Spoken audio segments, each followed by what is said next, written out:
Hello, welcome back to Blender Sushi. I'm going to start a new series and I'm gonna call it Versus. Versus is gonna be like a series of video just talking about few topics that's not just Blender specific, but I will also use other 3D software and my other tool of choice will be Maya and Houdini. It's not so much about comparing between tools, but I want to kind of give like a personal opinion and maybe based on my own experience on using Blender and using Maya and using Houdini and how those three can compare, and maybe at some point I will start to kind of mix between those tools. The other day I was actually I saw this guy saying that Blender is too difficult to learn. That's actually a myth. It's definitely not true, and I want to prove it. And at the same time, I'm actually looking at this Coursera, and this is Professor Takeo Igarashi from University of Tokyo, and then he made a lot of video talking about interface, and he actually invented this 3D tools called Teddy. And Teddy is like if you think about 3D doing 3D modeling using any package, whether it's 3D Max or Maya, Houdini, Cinema 4D or whatever, doing 3D is not necessarily easy, but the tool can be complex but can be simple and more intuitive or user-friendly, right? And Professor Takeo here proved it with his tool called 3D Teddy. If you search on it, Google search, it's probably pretty old tools, and maybe it still work on your computer. I don't know, but it works in Windows or on a website using Java. Basically, to do 3D with using his software, you basically just draw the outline, and the outline will create like a form, like a volume. It's kind of similar to recent 3D apps that you find in a tablet like iPad. 3D shouldn't be difficult. It depends for what you're doing. Sometimes we're talking about 3D for professional use, like in game or movies or visualizations, like really like hardcore or like a high-end stuff. That's basically what people talk all about all the times. If you read the media, it's all about like high-end, like the most realistic, the most complex. But on the other hand, you know, you these days 3D is definitely more accessible to people, and then even like a general user that's not a 3D artist can actually use 3D to kind of to communicate to do other stuff, even like for 3D printing or just to talk, like everyday talk can be explained using 3D. When talking about 3D tool, since this is like a Blender Sushi, I'm gonna be more Blender centric, but it's a bit like when talking about a topic of photography and then choosing your right camera, you can choose a DSLR with a branded, like Nikon, Canon, or you might choose like Micro Four Thirds like Olympus or Fujifilm. Or you might just need to use smartphone, like the iPhone or any other Android phone. I'm actually using the iPhone, and it's the camera that I always have all the time with me. That's the thing about Blender. You can carry it anywhere in the zip drive. You don't need to have a license because Blender is totally free and open source. And you just go to Blender. You just search for download Blender, and you go to blender.org/download, and then you just download it for Windows or Mac OS X or for Linux. and it will work. Like I already mentioned many times, you just go to uni or go to library, public library, and you can install Blender or just run it from USB. If you really need it, you can learn Blender using any machine, and you don't need to buy a license. You just download it. If you want to download like Maya or Houdini, it's a different case. They are like commercial products, and you pay like a lot for a license, and then supposedly that tool give you like the freedom and everything you need to do your own task, whatever it is, whatever complex or whatever simple, but in reality, if someone wants to start using 3D, if they want to communicate in 3D, they can use Blender, because Blender is always available. So that's always the thing. And Blender is, if you want to support Blender, you can support it by donations, or you can subscribe to the Blender Cloud, where you get the latest tools, and basically every release of Blender is free, and you get like this bugs update within few months. Currently Blender is version 2.78. When I first started using Blender, it was the version 2.5, and then I remember it was 2011 when I first started my blog. It's called Blender Sushi Blogspot. If you wanna see how it's a good case study where I learned Blender from scratch, and it's basically self-taught. Like most Blender artists, if you really want to learn 3D and you are using Blender as tool, you can do it, but you have to push and motivate yourself, and then try to get help from everyone, or try to read books about Blender and find the documentation online. These days on YouTube you will find like lots of videos that will take you through Blender, using Blender in 3D, but you have to know that the tool is just a tool, but if you want to pursue a career in 3D animation or modeling or any kind of 3D areas like motion graphics, it's a lot of hard work. It's like learning to paint or learning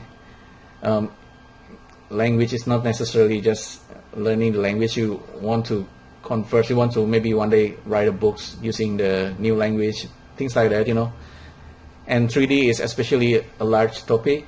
You have to push yourself as an artist, but also can be a little bit more technical.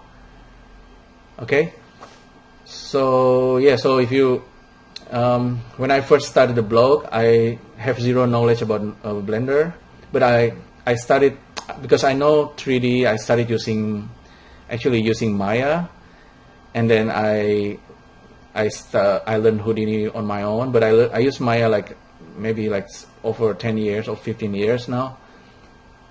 Today I have used Blender for around 5 years.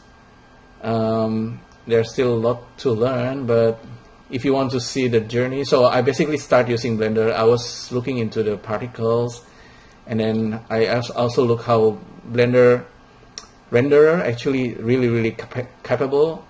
The internal renderer is really powerful, and then Blender have cycles renderer, and then I keep looking. Oh, Blender actually have the grease pencil, so that's also new for me, and I was surprised. And then Blender can do this particle tracings pretty easily, hair, particle instancing, and then continue on. I look at the volumetric renderer. At the time, cycles cannot do volume yet, but now today cycles can do volumetric.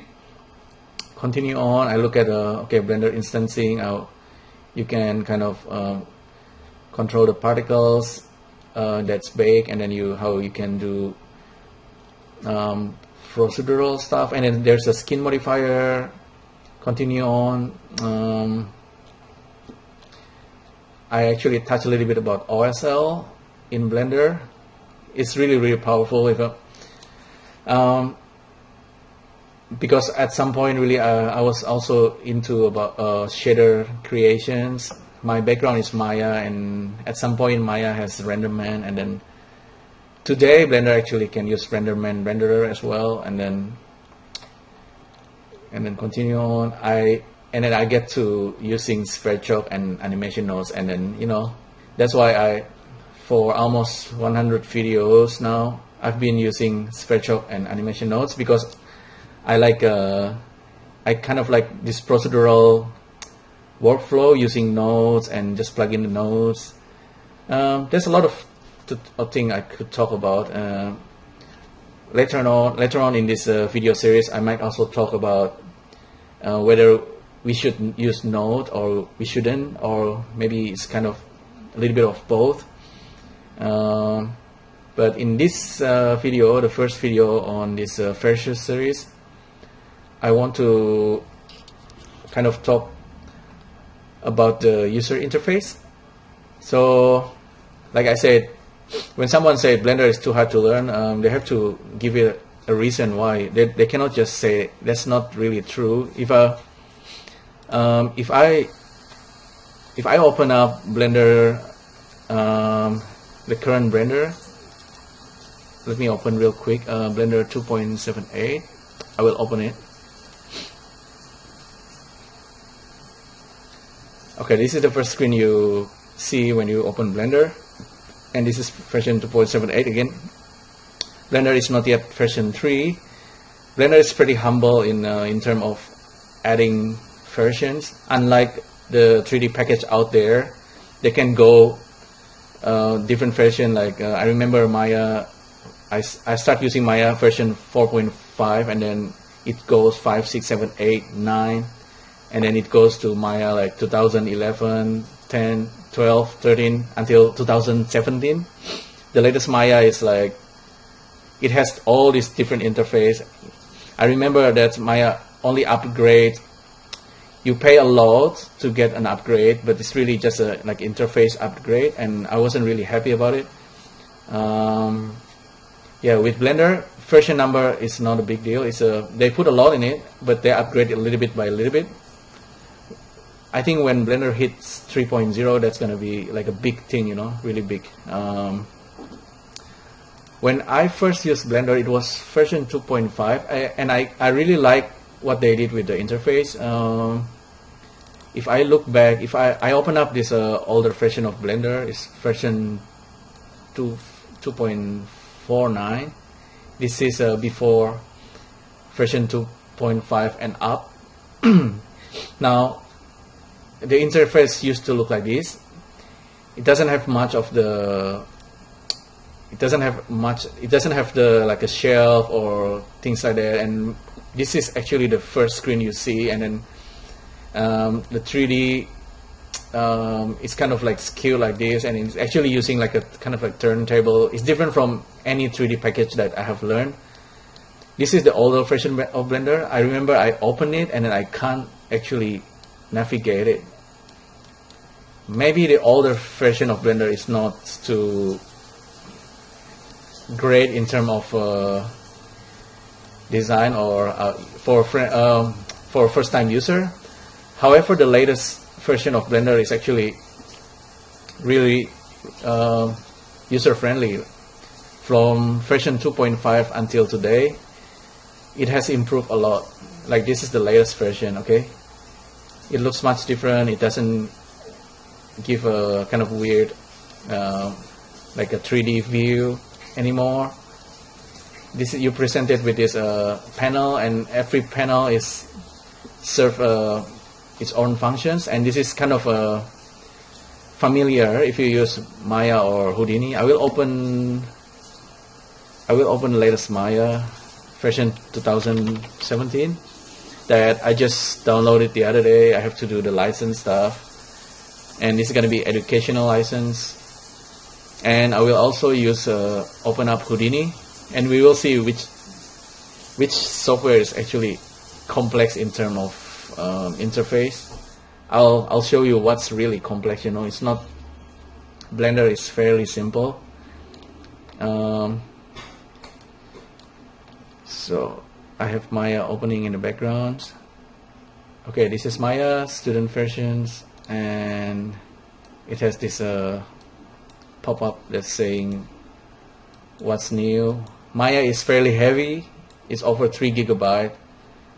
It takes nearly half hour to install, and this is the latest. I haven't used the latest Maya. The last one I used was version 2014, and they made a lot of changes to the interface and the icon. So let's have a look. Highlight what's new, blah blah. Okay, I'm probably gonna use my put Maya and Blender side by side just for a little bit of comparison.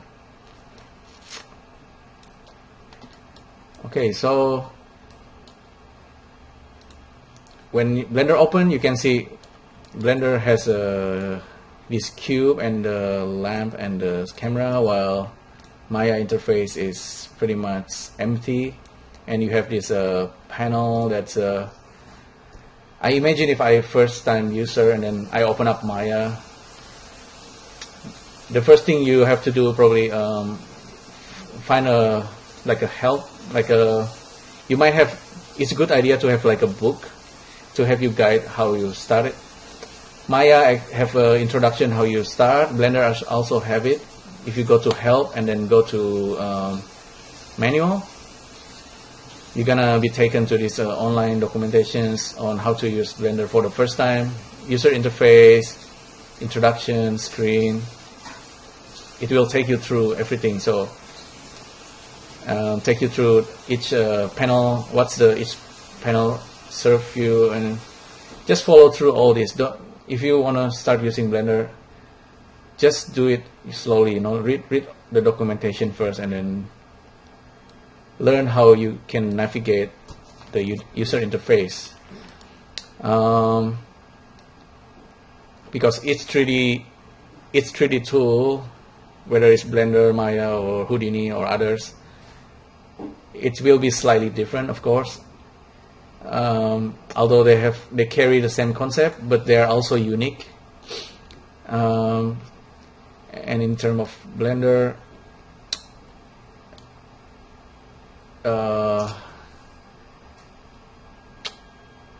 after it's actually when I switched from Maya to using Blender for the first time, my first surprise was that Blender doesn't have a lot on the menu.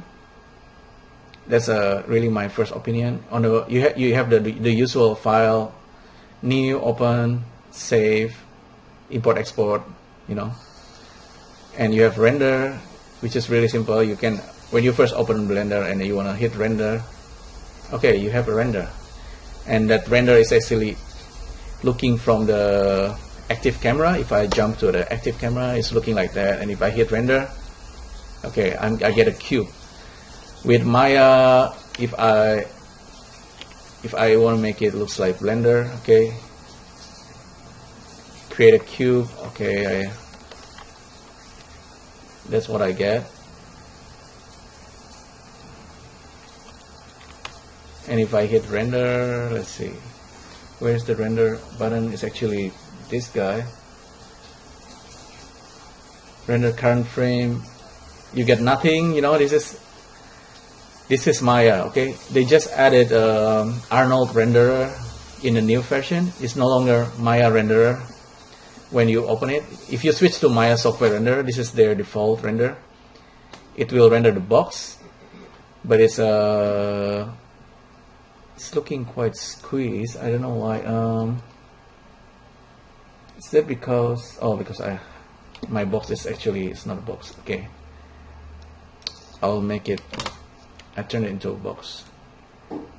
Okay, that's Maya renderer. Yeah, that's if you like the first time Maya user, that's what you will see.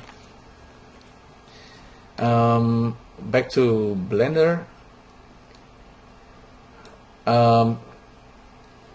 This is the default Blender interface, the layout you can use, but you can also switch to others like a 3D view, full, animations, compositing, default, game, logic, scripting, etc., video editing.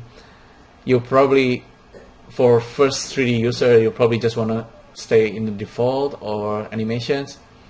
But Maya layout is really flexible. I mean, Blender layout is super flexible compared to Maya.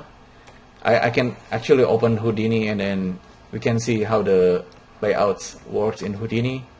In Houdini layout is similar to Blender, where you can have like multiple slip of a layout. Like in this case, I can split the 3D view. So this one is showing the 3D view looking from the camera, and this one I can just, you know, move around, do other stuff. Maybe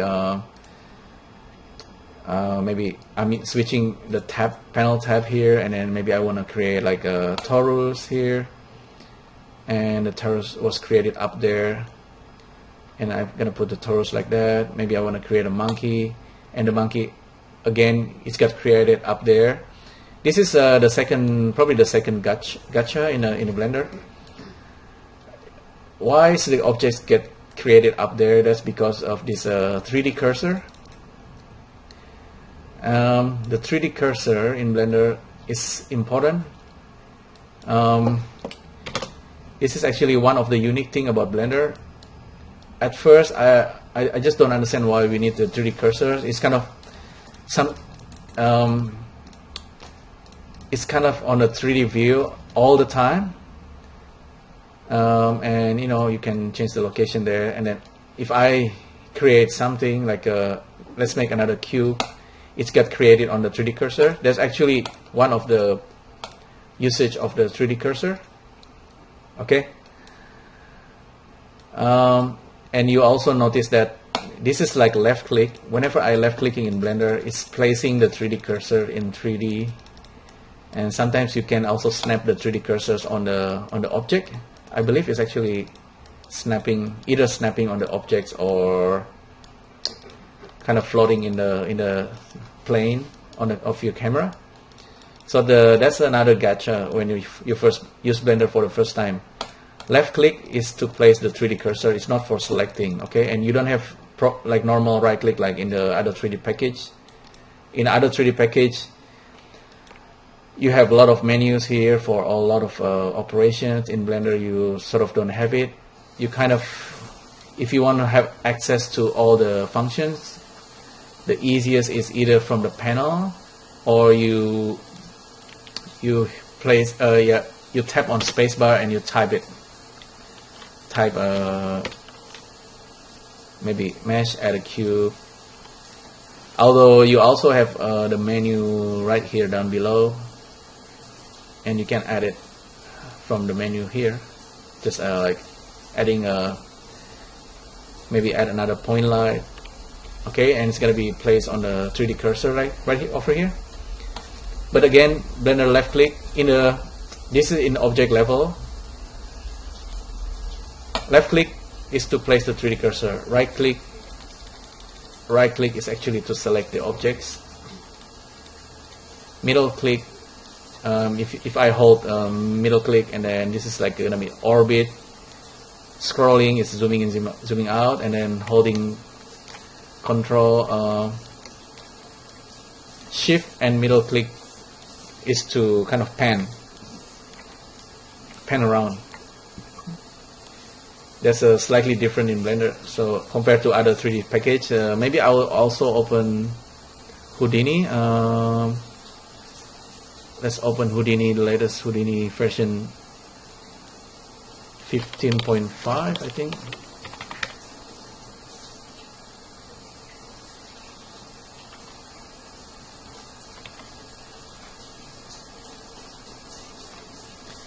Okay, I'll let Houdini opens. Maybe it will ask for a license. But yeah, so in most 3D package, left click is usually for selecting. That's just slightly different about Blender. But after, like, if you use it for a few weeks or few months, you will get used to it. If you use Blender and other 3D package, this right click to select become kind of like a norm. So it's not really a big deal. And then you also start to get used to Blender like a keyboard shortcut. Like in Blender, if you're selecting an object and then hit G, G is for grabbing, and then S for scaling. I can scale it in axis, like pressing S, Y, kind of scaling in the Y direction, and this is doing it in the object mode. And in Blender, if you want to actually work with vertices, faces, and edges, you go to edit mode in here, edit mode. So, and the shortcut for that is a tab. And here I'm working with the vertices, for example, and I can kind of make changes to the form. And hit tab again, I'm back to the object level. And R is for rotating. So slightly different way of navigating in a 3D, but you'll get used to it real fast. So this is Houdini, and again, Houdini interface. I think Houdini interface got upgraded since version 9, I believe. It's a really revamped. It's becoming more similar to Maya, actually. So in Maya, you have this 3D view.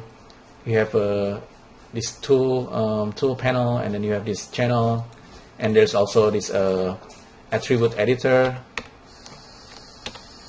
which is a object.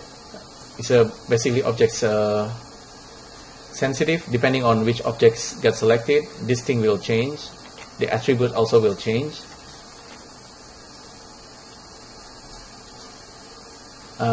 If we compare it to Blender, Blender have similar things. So if I hide this panel is called, there's this N and T panel.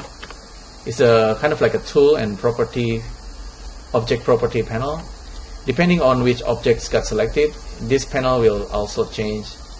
And you also have this property panel that's always showing. Depending on what you selected, this thing will also change. This is kind of like attribute editors in Maya. So you can see more attributes for a property inside this. But you can also kind of hide the panel depending on what you do, and just work in a 3D view like this. If you watch my previous videos, and when I was doing live noding using animation nodes and Spatial, they are actually just an add-on of Blender. It's just I need to emphasize on that. And it's kind of like a small part of Blender. They're an add-on, and that add-on allows me to do like a procedural stuff in Blender, similar to Maya, how Maya works and Houdini works, where everything is procedurals and node based. While in Blender, Blender is not yet like a node based, although it does have like a node capability using animation nodes or Spatial, which is just an add-on that's being developed by just few developers, you know. But Blender also have this compositing mode. If you switch to Cycles Renderer, you can use like a node-based workflow to work on the materials, or you can also do compositing. Let me quickly show it to you. So if I switch to use nodes, now I'm in a kind of like a node kind of workflow where I can generate textures like maybe checker and plug it in, and I can see it rendering. So that's Blender. It's not yet node based, but might be going that way, because node based allows you for more custom tool creations and more complexity. If I want to talk, that's exactly what I want to talk about, is user interface and complexity. Okay, if you compare this is Houdini and this is Maya. Houdini interface has been redesigned, so it's looking more like Maya, but I remember Houdini used to look quite different. You used to be like seeing nothing in the screen except for this 3D view and then this node view. Like, because in Houdini, if I want to make Houdini to look like if I open Blender, like reload, this is like, we have the lamp, and we have the camera, active camera, and then an object like a cube. In Houdini, if you want to match that and wanna do it, you probably click on this box and then hit enter, and then now we have the cube in the center, and then we have this something similar to Blender, kind of like the property. And of course you can do things like translate, rotate, scale, the usual stuff. You have the tools in here on the left, kind of similar to Blender. If you want to navigate around in Houdini, it's either you hit escape and you present it with this just look around, orbiting, panning, zooming in, zooming out, or if you select an object and then you start working on the objects, that's another different thing, and then you use spacebar to navigate. But really, if you want to have something similar to Blender, you will have like in Houdini, it will be like nodes. Everything is gonna be like if I use sphere chalk or animation nodes in Blender, Houdini is pretty much everything is nodes. So if maybe I want to have like a point light, place the point light, and then have a camera and place the camera. That's basically how it looks in Houdini if we have similar objects in the 3D view. But Houdini, of course, is all procedural and node based, and each object we can kind of dig inside it, and then this is the node that creates the box. If I change this box into, if I create like a torus node inside it, now if I merge it, for example, now I have a torus and a box merged together, and these objects, if I go up again, these objects becoming like a torus and box, kind of like if you join the mesh together, because I merge it inside. And so that's Houdini. And Houdini has I found that Houdini and Maya are made for complex stuff. Blender can do complex stuff as well. However, since you know, Maya and Houdini has been around for a long time, and they have all these complex tools that's even as if you're a beginner artist, you will probably never use a lot of this stuff like L system or fire, fluid, particles, all those sort of stuff that's really complex. Maya as well have like a bit frost and have mesh and motion graphics. They are really a little bit bloated in my opinion. Of course they can do a lot, of complex stuff, but they are really have become a little bit intimidating, sort of. Okay, where should I continue talking? So, like I said, if you're in Houdini, everything is node based, and so the cool thing about Houdini is like since everything is nodes, you have like maybe hundreds of nodes here that might be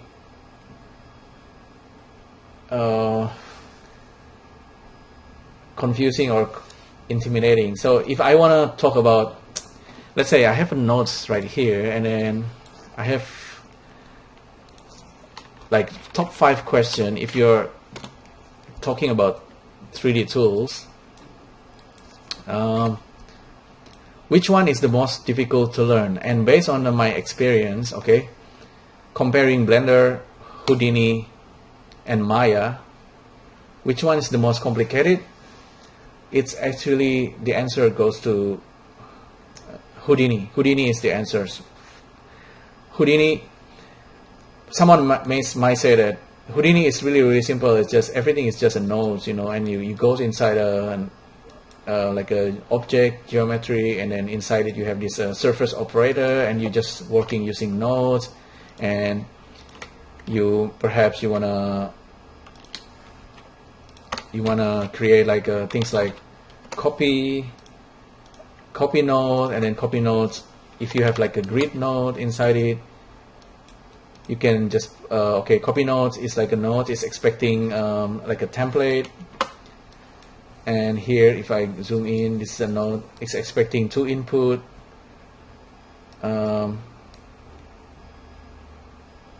It's a template, and this one is expecting the primitives to copy. Okay, you just, if you plug in the grid into the copy and then the box into the copy node, and you can view it, hey, it generates this really cool copies of the cube. And let's have a look in the flat shaded.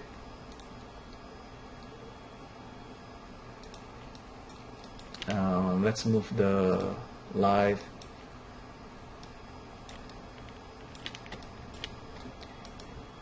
And let's go back inside, and you can do a lot here, maybe randomize the rotations, maybe randomize the color of the box, etc, etc. And then yeah, Houdini is actually the most complicated. What you do inside, if you're using like a node-based workflow for the first time, what you're doing here is almost like a programming. It's a visual programming node-based system. It's really powerful. You can easily create like a node or like a modifier in add-on using Houdini. If you don't know what modifier is kind of like if you turn this object into a wireframe, or maybe if I have like the monkey, and then I turn this guy into something like that, that's actually a modifier. And in Houdini you can do that. You can create all kind of modifier quite easily, and that's why Houdini is powerful in that way. But Houdini also is the most complicated, the most balanced. I say Blender is the most balanced, and whatever Blender offer you, whether it's for 3D modeling or 3D sculpting, I'll show you Blender sculpting real quick. This is for like the first, if you're from other 3D package and using Blender and you want to do 3D sculpting, Blender have that features. It's almost like a mud box inside Blender. It's almost also can be like a little bit like ZBrush, depending on how you're using Blender. In recent version of Blender, I noticed the sculpting has been changed as well. So this is like pulling the sculpt, and control is like pushing the sculpt. Shift is like a smooth the sculpt, and you can go higher and still it's really fast. And that's a Blender sculpting mode. And Blender also have something that's similar to ZBrush, where you have this object, and then I can go to edit mode, merge it into just a point, and then I'm just drawing, you know, just drawing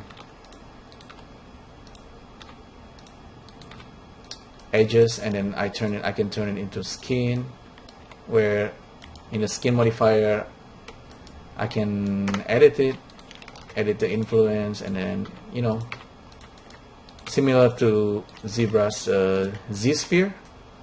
So modeling in Blender is powerful, and animation in Blender also powerful.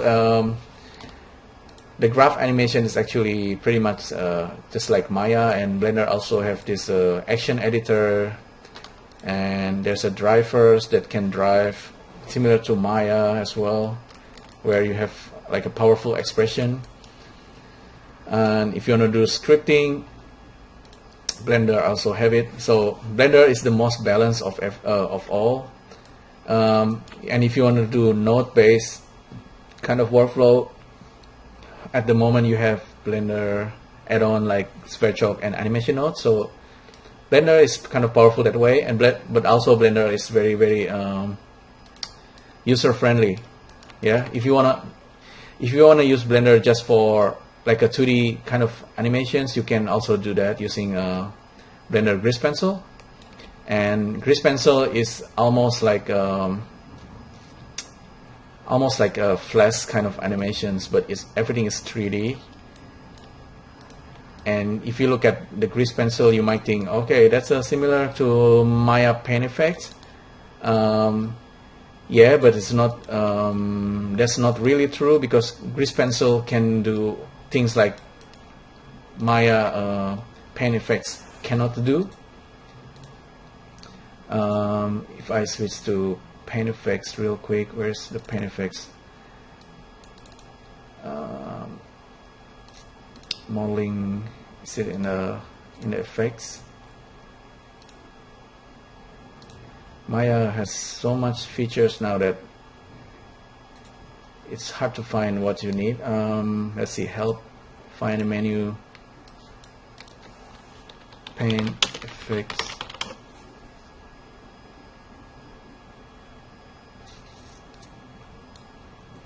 Modeling, generate paint effects tool. So I have to be in modeling.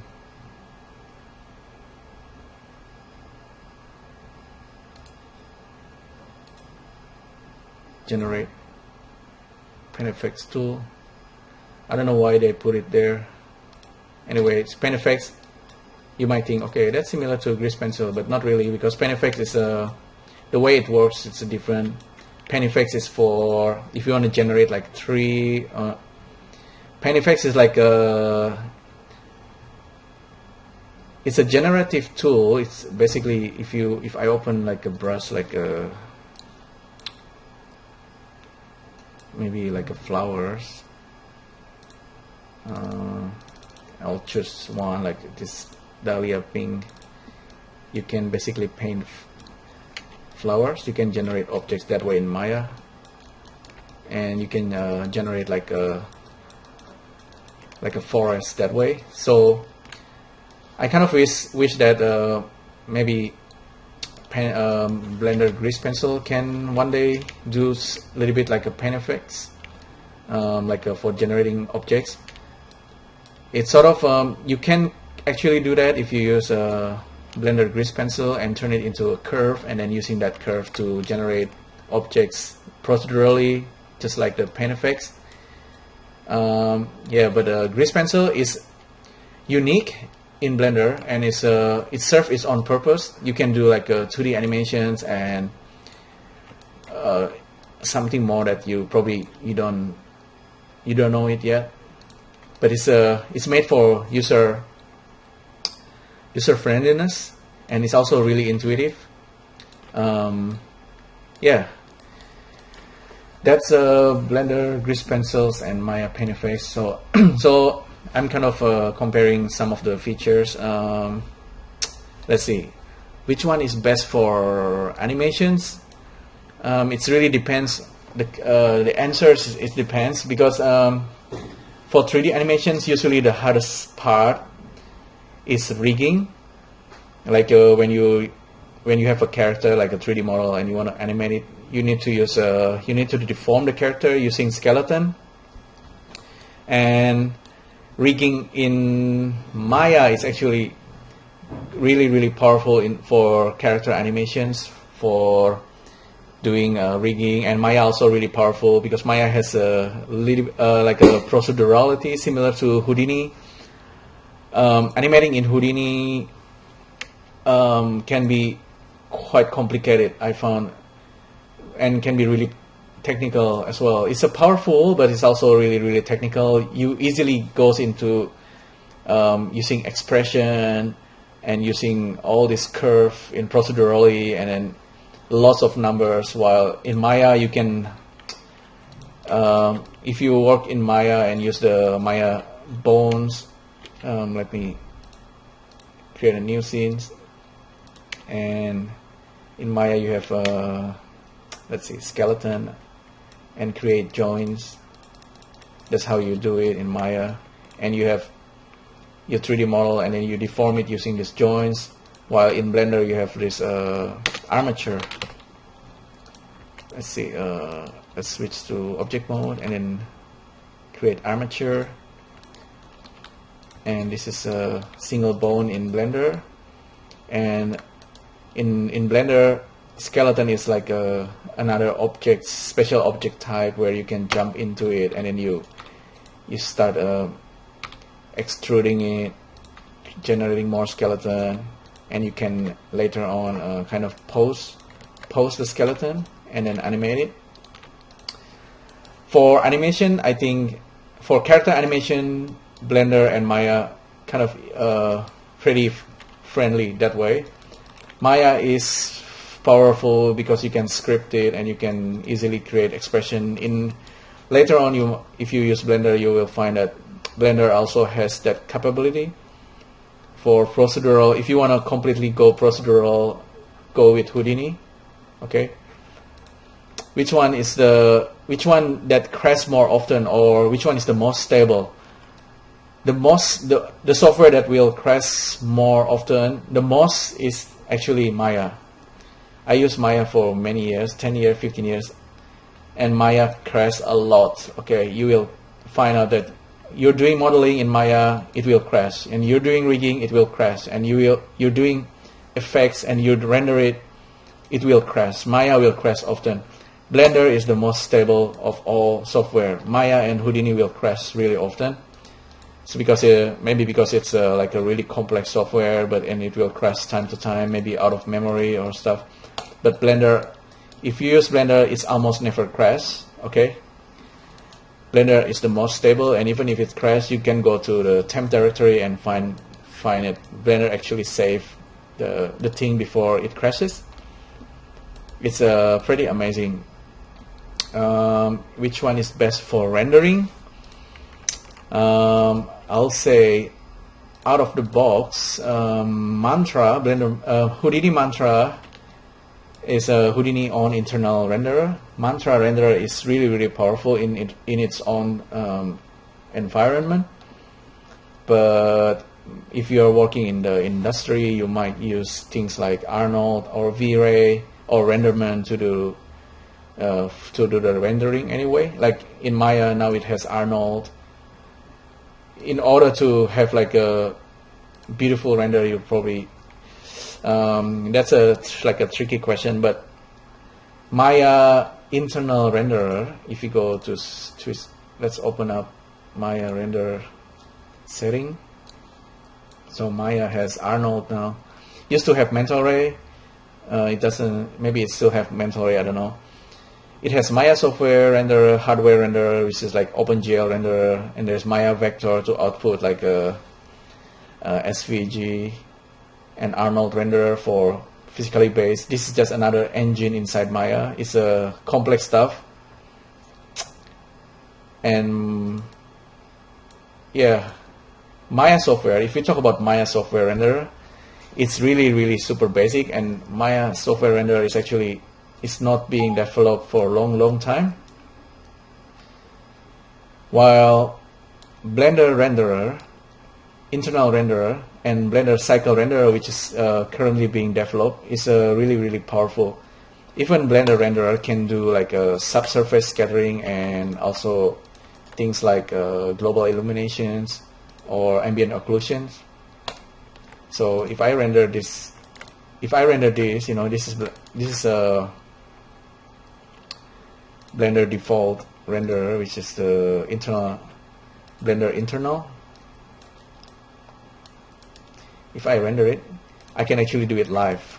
Okay, similar to Maya IPR, but it can do more, and it's really fast as well. You can actually move objects while doing render. I can actually turn on like things like ambient occlusion, environment lighting, indirect light, ray tracing, and this is how it looks.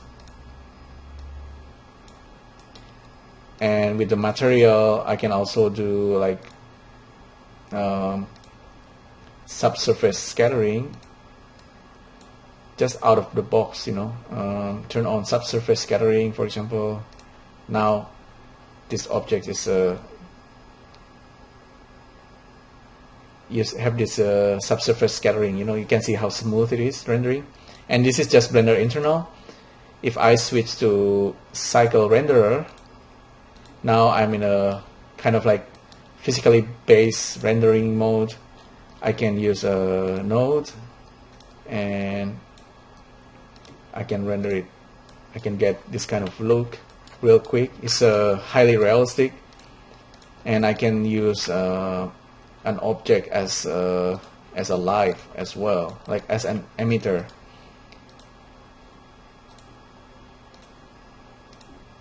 So that's Blender Cycles, which is really, really powerful for an open source tool. That's pretty amazing. Okay, you cannot have that using Maya renderer, because Maya renderer is probably the worst. It hasn't been developed for over 10 years. I don't know. It still works with Maya stuff, but Maya asks you to use Arnold anyway. You need to probably use Arnold eventually. Used to be Mental Ray. Okay, so yeah, so that's most of the question. Which one? I already answered. The most difficult to learn is Houdini, but Houdini also the most complex, probably the most robust. But like I say, it's gonna be like a versus. I'm talking about a lot of topics, and I'm talking about how each tool compare to each other. Again, with Blender, probably the thing that's kind of surprising to people is like how Blender is not. It's a little bit different the way it works with a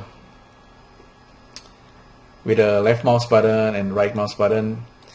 In Houdini, for example, a right mouse button is similar to Maya, where it's a conventional thing. It's in most 3D packages, right click will give you more options about that object, you know.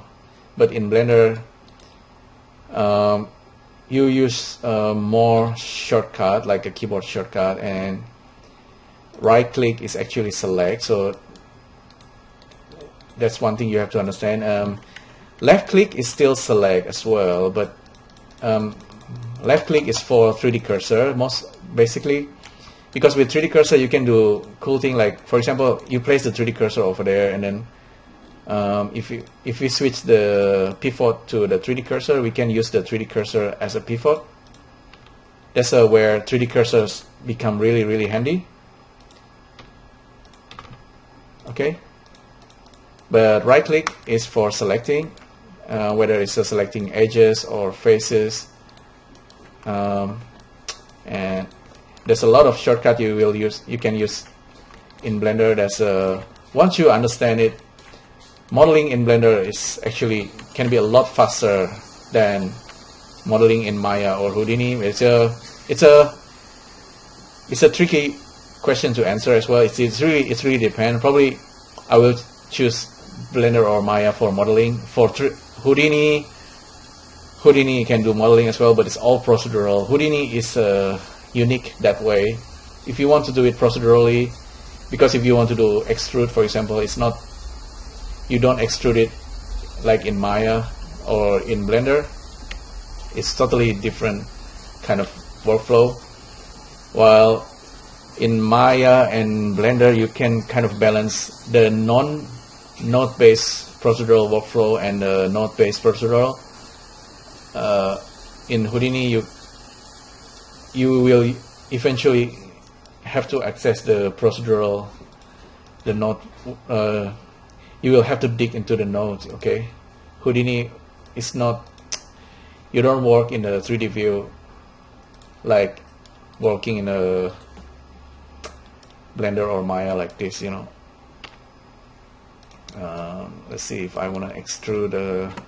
If I go to this grid and then I want to extrude this guy.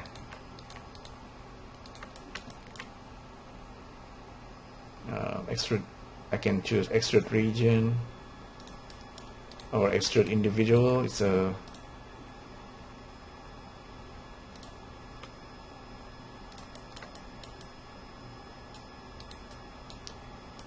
something to talk about. Like each specific of function I will probably talk about in the next video, whether it's a modeling, whether it's just like a node based versus non-node based topic, or maybe I'll talk about particles. Let me know in the comment sections whether you want me to talk about, well, which topic you want me to talk about between these three packages. But again, I want to emphasize that Blender is not hard to learn at all. If you want, actually Blender is the easiest one, the most intuitive, the most user-friendly, and the simplest one to use. If you want to use Blender just to do a doodle, like a doodling, you know, Blender can do that. You know, it's like a 2D but also 3D. You can do that in Blender. Yeah,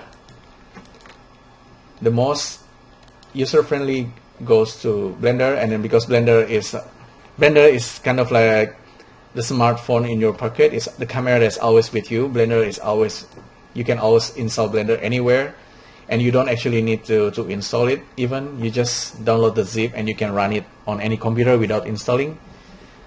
So Blender is really powerful that way, and it's open source, and you don't need a license to it. You can just use it, and you can use it commercially with Maya and Houdini. You can learn it.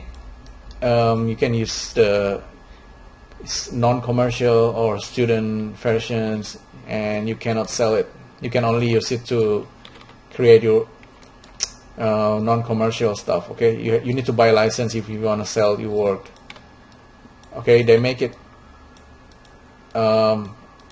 They're not gonna make it easy for you to kind of export your work for commercial. Okay, you need to buy a license for Maya and Houdini, but with Blender you can just use it and then sell your work. Okay. Okay, so that's basically gonna be the new series for this Blender Sushi channel. Again, it's gonna be called versus like VS versus, and I'm gonna kind of compare Blender feature with other 3D package, and gonna talk about a lot of things. Maybe the next topic is gonna be about procedural or non-procedural workflow in Blender and Maya and Houdini. Okay, all right then. Thanks for tuning in to this channel again. Please subscribe, and if you want to see more of this kind of video, thanks again, and I'll see you next time.